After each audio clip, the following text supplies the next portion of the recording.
নমস্কার। টেনসি নিয়মের বিরুদ্ধে কেস চলছে সুপ্রিম কোর্টে। তারই মধ্যে ট্রান্সফার অর্ডার ইস্যু হলো অ্যাডমিনিস্ট্রেটিভ ট্রান্সফার হিসাবে। আগেই বলেছিলাম টেনসি মামলা সারপ্লাস অথবা অ্যাডমিনিস্ট্রেটিভ ট্রান্সফারে কোনোভাবেই কিন্তু আটকাবে না। ভোট ঘোষণার আগেই অর্ডার হলো 6/3/2024। কোথা থেকে না, government of West Bengal school education department secondary branch থেকে। আপনাদের এবার বুঝতে হবে কোন নিয়মে হলো এই বদলি। রেকমেন্ডেশন দেওয়ার জন্য বলা হয়েছে চেয়ারম্যানকে, West Bengal central school service কমিশনের চেয়ারম্যানকে। এবার দেখুন অর্ডারে কি বলা আছে এবং ক্লিয়ারভাবে বোঝার চেষ্টা করুন যে কিভাবে এই ট্রান্সফারটি হলো। দেখুন, recommendation for transfer of 2 non teaching staff, অর্থাৎ দুজন নন টিচিং স্টাফকে রেকমেন্ডেশন লেটার দেওয়ার কথা বলা হয়েছে, অর্থাৎ ইস্যু করার কথা বলা হয়েছে।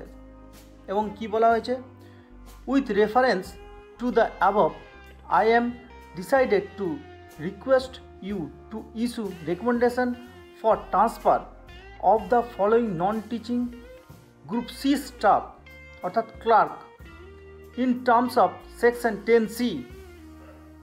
দেখুন, in terms of section 10C অর্থাৎ 10C ধারা of the WBCSSC act, read with the notification number 227 ESS 1S495 date 12/3/2000 হয়েছে। যে 10C ধারা যেটা বেরিয়েছিল, যে নিয়মটায় বেরিয়েছিল 12/3/2018-তে, সেই ধারাকে ধরেই কিন্তু এই ট্রান্সফার জন্য রেকমেন্ডেশন লেটার ইস্যু করার কথা বলা হয়েছে। In this interest of education and public service, অর্থাৎ শিক্ষার স্বার্থেই এই ট্রান্সফারটি হচ্ছে। দেখুন কার কার জন্য এই ট্রান্সফারটি হচ্ছে। Smith Dhruv Singh group C staff আর Shri Subir Kumar Murmu group C staff. Smith Dhruv Singh ওনার ট্রান্সফার হচ্ছে কোথা থেকে, মুর্শিদাবাদ থেকে বীরভূম, অর্থাৎ আদার ডিস্ট্রিক্টে কিন্তু এখানে ট্রান্সফার হচ্ছে।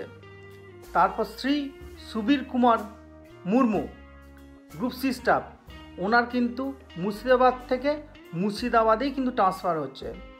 আগের যেটা ধ্রুব সিংয়ের আলাদা ডিস্ট্রিক্টে ট্রান্সফার হচ্ছে, আর শ্রী সুবীর কুমার মুর্মুর কিন্তু একই ডিআইর আন্ডারে কিন্তু ট্রান্সফার হচ্ছে। এর থেকে কি বুঝতে পারলেন যে সারপ্লাস ট্রান্সফার কোনোভাবেই কিন্তু 10C নিয়মের জন্য বা 10C নিয়মের আইনের জন্য আটকা পড়ে থাকবে না, যেটা আমি বারবার আপনাদের কিন্তু বলেছি। এবং কপি ফরওয়ার্ড করতে কাদের কাদের বলা হয়েছে ওপরে দেয়া আছে। দেখুন একদম 11 এবং 12 নম্বর কলমটা দেখুন, স্মিথ ধ্রুব সিং এবং শ্রী সুবীর কুমার মুর্মু, এই দুজনকেও কিন্তু রেকমেন্ডেশন লেটার সেন্ড করার কথা কিন্তু বলা হয়েছে, অর্থাৎ কপিটা দেয়া হয়েছে। তো যাই হোক, আপনারা বিষয়টি বুঝতে পারলেন যে একই ডিআইর আন্ডারেও কিন্তু ট্রান্সফার হচ্ছে, আবার আলাদা ডিআইর আন্ডারেও কিন্তু ট্রান্সফার অর্ডার ইস্যু হচ্ছে।